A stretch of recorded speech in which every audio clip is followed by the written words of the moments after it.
Nothing can compare with taking a Test hat-trick. There have been several taken by Australian bowlers over the past few years, and without exception, they've been enjoyed by cricketer and fan alike. Yeah, I think it was about over 3 days, over 3 overs, over 2 innings. So it was a pretty interesting one. I reckon there'd be one better point to taking a hat-trick, just actually knowing at the time that it was a hat-trick. The first wicket in the hat-trick was the last ball of, I think, my 36th over in the first innings. And there we go. The first ball of my 37th, which was the close of innings. And that's out. And that's the end of the innings.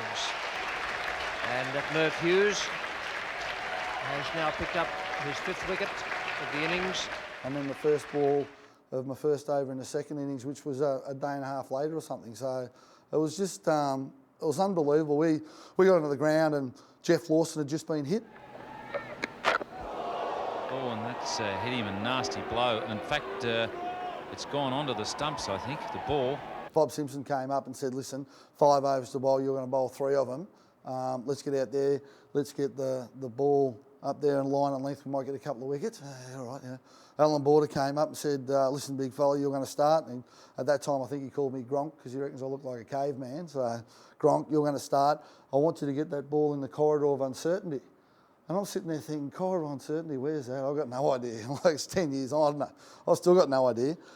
And then Craig McDermott was 12th man, fielding for Geoff Lawson. As we were walking onto the ground, I was thinking line and length, corridor of uncertainty. Where is that? And McDermott came up and put his arm around me and said, what are you going to do here? I said, oh, I'm not sure. He said, should bounce the shit out of him. Ah, good idea. Hughes on a hat-trick.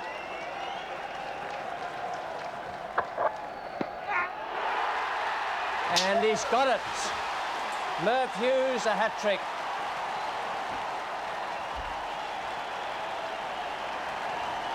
What a performance.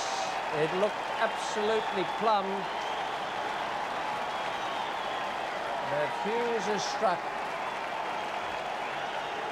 What a moment for him. The Australian team, we were just pumped up, and to get rid of a batsman of Greenwich's capabilities and status was just huge, and I might have gone over the top looking at footage. I must admit, I could have gone way over the top. He gave Gordon a bit of a send-off, Gordon Greenwich. Gordon didn't want to go. I don't know whether he stunned or he disagreed with the decision, but he was hanging around like a bad smell, and so Merv just told him exactly where the pavilion was and got stuck into him a bit, and there was some, let's say, some lingering animosity from that particular incident for a little while.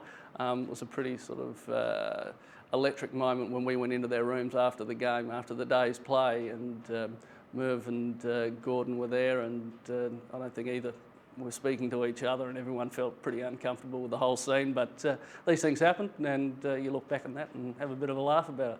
When we got Greenwich out, we thought, if we get another one here, the big fella's got a hat-trick, and the next ball I bowled to Richie Richardson, and it would have been 2 foot outside off stump, I suppose, because I was a little bit nervous because I thought I was on a hat-trick at that stage, and he sort of played and missed, and it was a half shout. No, bad luck, but at the start of my next over, Tony Dottermaid bowled the second over. Start of my next over, I was walking up and Steve Waugh came up from slip and got my hat and my jumper and just said, I think you got a hat-trick. I said, what are you talking about? He said, oh, pretty sure. Did you get Patrick Patterson? And I started to think about it. I said, no, I don't think so.